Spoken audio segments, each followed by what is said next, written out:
강선우 의원 측에 전달된 공천헌금 1억 원을 보관했다는 의혹을 받는 전 사무국장이 경찰 조사에서 혐의를 부인한 것으로 파악됐습니다. 앞선 강선우 의원의 주장과는 배치되는 진술인데 파장이 불가피해 보입니다. 취재기자 연결해서 자세히 알아봅니다. 표정호 기자, 경찰이 강 의원의 전 사무국장에 대해서 장시간 조사를 벌였다고요? 네, 강선우 의원의 전 사무국장이자 보좌관이었던 A씨에 대한 경찰 조사는 15시간 넘게 이루어졌습니다. A씨는 공천헌금 1억 원 의혹과 관련해 그런 돈을 받은 적도 없고 보관한 적도 없다며 혐의를 부인한 걸로 파악됐습니다. 돈을 받은 사실 자체를 부인한 건데 강 의원 해명과는 배치돼 또 다른 논란이 예상됩니다. 앞서 강선우 의원은 자신의 SNS에서 A씨에게 보고를 받기 전엔 돈을 받은 사실도 몰랐고 돈을 요구한 적도 없었다며 사실상 A씨가 금품을 받아 보관하고 있었다고 해명했습니다. 경찰은 앞서 A씨를 상대로 김경 시의원이 본인에게 1억 원을 전달한 게 맞는지, 강 의원이 반환을 지시했는지 등을 추구한 걸로 전해졌습니다. 경찰은 특히 금품을 받은 걸로 추정되는 시기에 동선 분석 자료를 토대로 김 시의원 측과 직접 A씨가 만났는지를 확인한 걸로 알려졌습니다.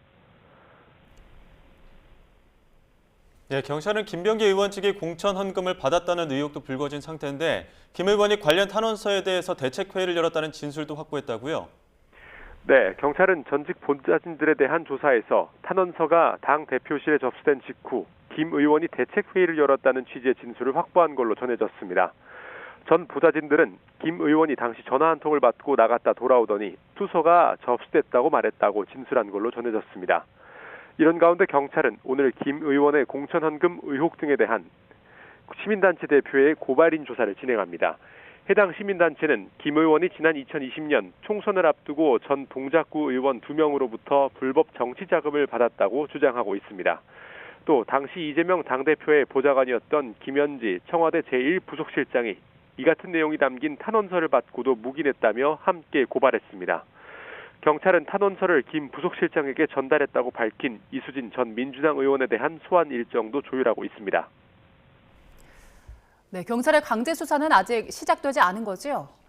네, 앞서 경찰은 지난달 29일 국민의힘 소속 김태우 전 강서구청장으로부터 김경 시의원이 강선우 의원에게 1억 원을 전달했다는 의혹에 대한 고발장을 접수했습니다. 고발장을 접수한 지 열흘째지만 경찰은 아직 자료 확보를 위한 강제 수사에는 착수하지 않고 있는데요. 경찰이 주요 사건 관계자 소환을 이어가고 있는 가운데 조만간 자료 확보를 위해 압수수색에 나설 거란 예상이 나옵니다. 앞서 지난달 31일 김 시 의원은 고발 접수 이틀 만에 수사기관에 제재 없이 출국해 논란이 일기도 했습니다. 지금까지 사회부에서 YTN 표정호입니다.